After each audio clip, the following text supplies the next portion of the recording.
Why do so many people reach success and then fail?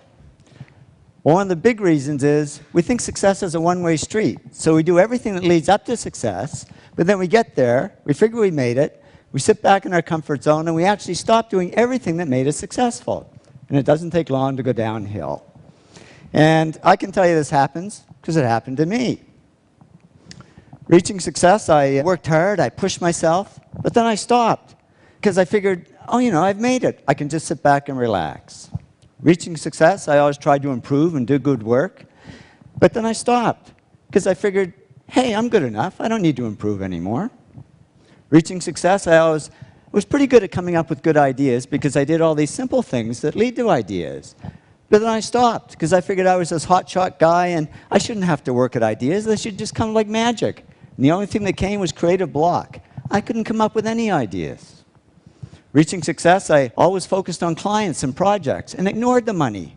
But then all this money started pouring in, and I got distracted by it. And suddenly I was on the phone to my stockbroker and my real estate agent when I should have been talking to my clients. And reaching success, I always did what I loved. But then I got into stuff I didn't love, like management. I'm the world's worst manager, but I figured I should be doing it because I was, after all, the president of the company.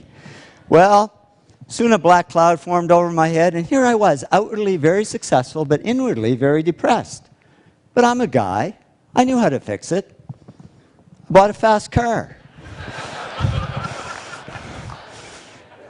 It didn't help. I was faster, but just as depressed. So I went to my doctor. I said, Doc, I can buy anything I want, but I'm not happy. I'm depressed. It's true what they say, and I didn't believe it until it happened to me, but money can't buy happiness.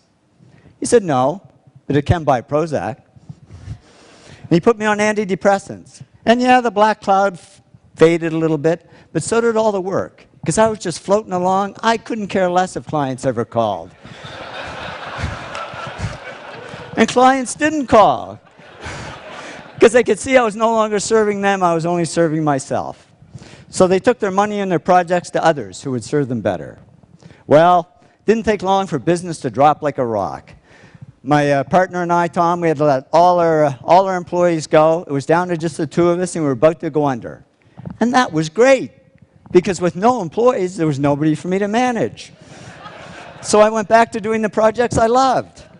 I had fun again, I worked harder, and to cut a long story short, did all the things that took me back up to success. But it wasn't a quick trip. It took 7 years. But in the end, business grew bigger than ever. And when I went back to following these 8 principles, the black cloud over my head disappeared altogether. And I woke up one day and I said, I don't need Prozac anymore.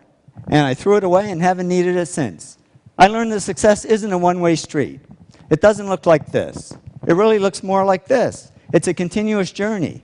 And if we want to avoid success to failure syndrome, we just keep following these 8 principles, because that's not only how we achieve success, it's how we sustain it. So here's to your continued success. Thank you very much.